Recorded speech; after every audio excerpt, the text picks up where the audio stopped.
Hello friends, welcome in my channel study point. Friends, आज हम विश्व और भारत के प्रमुख ज्वालामुखी के बारे में स्टडी करेंगे। फ्रेंड्स, अगर आपको ये वीडियो अच्छा लगे तो इसे लाइक और शेयर ज़रूर कीजिएगा और इस तरह की नई नई वीडियोस के लिए हमारे चैनल को सब्सक्राइब ज़रूर कीजिएगा। तो चलिए फ्रेंड्स, हमारा आज का वीडियो स्टार्ट करते हैं। देखिए फ्रेंड्स, सबसे पहले हम ये देखेंगे कि ज्वालामुखी क्या होता है। ज्वालामुखी किसे कहते हैं? पृथ्वी पर एक छेद या दरार से जब पृथ्वी का पिघला लावा, भाप और गैसें जब बाहर निकलती हैं तो उसे ज्वालामुखी कहते हैं। पृथ्वी पर एक छेद या दरार से जब पृथ्वी का पिघला लावा, भाप और गैसें जब बाहर निकलती हैं तो उसे हम ज्वालामुखी कहते हैं। देखिए फ्रेंड्स, ज्वालामुखी के अंदर भाप और गैसें होती है, लेकिन इसके अंदर जलवाष्प की मात्रा जो होती है वो 80 से 90% तक पाई जाती है। इसके अंदर जलवाष्प की मात्रा सबसे ज़्यादा 80 से 90% तक होती है। फ्रेंड्स, अब हम ज्वालामुखी के अंदर क्रेटर, मैग्मा और सिंडर, इन तीनों के बारे में स्टडी करेंगे। सबसे पहले हम देखते हैं कि क्रेटर क्या होता है। क्रेटर जो होता है ये ज्वालामुखी का मुंह होता है।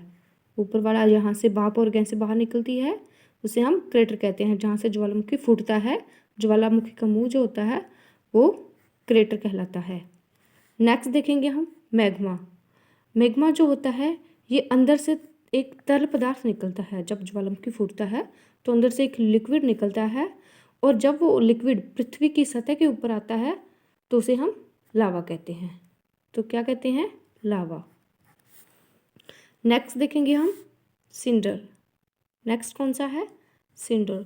लावा का छोटे छोटे टुकड़ों में बंट जाता है। लावा का छोटे छोटे टुकड़ों में बंट जाना, और जब ये छोटे छोटे टुकड़े ठोस टुकड़ों में होते हैं तो एक कोन जैसा आकार ले लेते हैं, तो इसे हम सिंडर कोन कहते हैं। अभी हम फिर से एक बार इन तीनों के बारे में रिपीट करेंगे। सबसे पहले क्रेटर।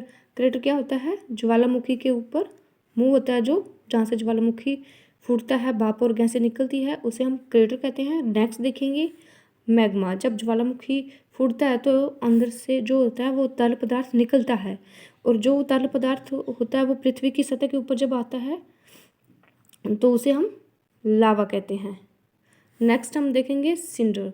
सिंडर जो होता है, जब वो पृथ्वी की सतह के ऊपर जो लिक्विड होता है वो लावा होता है, और ये जो लावा होता है ये छोटे छोटे टुकड़ों में बंट जाता है। जब ये छोटे छोटे टुकड़े होते हैं, ये ठोस टुकड़े होते हैं, जब ये एक कोण का आकार ले लेते हैं, जब ये कोण का आकार ले लेते हैं तो इसे हम सिंडर कोण कहते हैं। क्या कहते हैं हम? सिंडर कोण। देखिए फ्रेंड्स, अब हम देखेंगे ज्वालामुखी के प्रकार, टाइप्स ऑफ ज्वालामुखी। अब हम देखेंगे कि ज्वालामुखी कितने प्रकार के होते हैं। तो फ्रेंड्स, ज्वालामुखी 3 प्रकार के होते हैं। देखिए फ्रेंड्स, ज्वालामुखी 3 प्रकार के होते हैं। सबसे पहले है सक्रिय ज्वालामुखी यानी कि एक्टिव, दूसरा है प्रक्षुब्ध ज्वालामुखी, और तीसरा है शांत ज्वालामुखी। सक्रिय, प्रक्षुब्ध और शांत। देखिए फ्रेंड्स, सबसे पहले हम देखेंगे सक्रिय ज्वालामुखी। सक्रिय ज्वालामुखी सक्रिय यानी कि एक्टिव। ये ज्वालामुखी जो होता है हमेशा एक्टिव रहता है। सक्रिय ज्वालामुखी किसे कहते हैं? जिस ज्वालामुखी के मुंह से धूल, धुआं, भाप, गैसें, जलवाष्प निकलती ही रहती है, यानी कि वो एक्टिव रहता है, सक्रिय रहता है, उसे हम सक्रिय ज्वालामुखी कहते हैं। विश्व का सबसे सक्रिय ज्वालामुखी जो है वो किलामू अमेरिका में है। विश्व का सबसे सक्रिय ज्वालामुखी जो है वो किलामू अमेरिका में है। देखिए फ्रेंड्स, विश्व का सबसे सक्रिय ज्वालामुखी जो है वो किलामू अमेरिका में है। विश्व का सबसे सक्रिय ज्वालामुखी किलामू अमेरिका में है। देखिए फ्रेंड्स, विश्व का सबसे ऊंचा ज्वालामुखी पर्वत देखेंगे हम। कौन सा है? कोटोपैक्सी इक्वाडोर में है। कौन सा है? कोटोपैक्सी इक्वाडोर में है। विश्व में सबसे ऊंचाई पर स्थित सक्रिय ज्वालामुखी कौन सा है? ओजस डेल सलाडो। कहाँ पे है? ये अर्जेंटीना में। ऐसे ओजस, ऐसे अर्जेंटीना, सबसे ऊंचाई पर स्थित है ये सक्रिय ज्वालामुखी है। फिर देखिए भूमध्य सागर का प्रकाश स्तंभ। भूमध्य सागर का प्रकाश स्तंभ किसे कहा जाता है? स्ट्रोम्बोली को। किसे कहा जाता है? स्ट्रोम्बोली। सेकंड हम देखेंगे प्रसुप्त ज्वालामुखी। सेकंड ज्वालामुखी प्रसुप्त।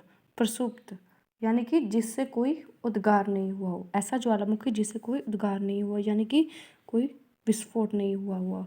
इसका सबसे बड़ा एग्जाम्पल है वेसुवियस ज्वालामुखी जो इटली में है। इससे कभी भी विस्फोट नहीं होता, यानी कि उद्गार नहीं हुआ। नेक्स्ट हम देखेंगे तीसरा ज्वालामुखी शांत ज्वालामुखी। शांत ज्वालामुखी किसे कहते हैं? ऐसा ज्वालामुखी जिसके मुख से कभी भी विस्फोट होने की संभावना नहीं होती और उसके मुख में हमेशा पानी भरा होता है, भर चुका होता है या भरा हुआ होता है। शांत ज्वालामुखी ऐसा ज्वालामुखी जिसमें विस्फोट होने की संभावना नहीं होती है और उसके मुख पर पानी भर चुका होता है। इसका सबसे अच्छा उदाहरण है एकांकागुआ जो है एंडीज पर्वत है। ये एक शांत ज्वालामुखी है। और विश्व में सबसे ऊंचाई पर स्थित ज्वालामुखी पूछा जाए, शांत ज्वालामुखी, सबसे ऊंचाई पर स्थित शांत ज्वालामुखी पूछा जाए तो वो एकांकागुआ एंडीज पर्वत में है। शांत ज्वालामुखी का एक और उदाहरण है देवबंद जो कि ईरान में है।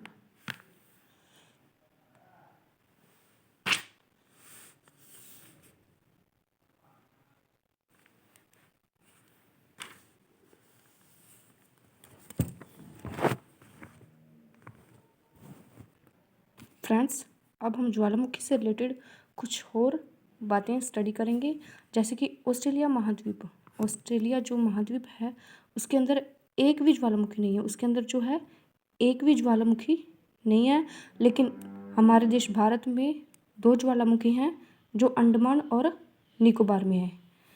भारत के अंदर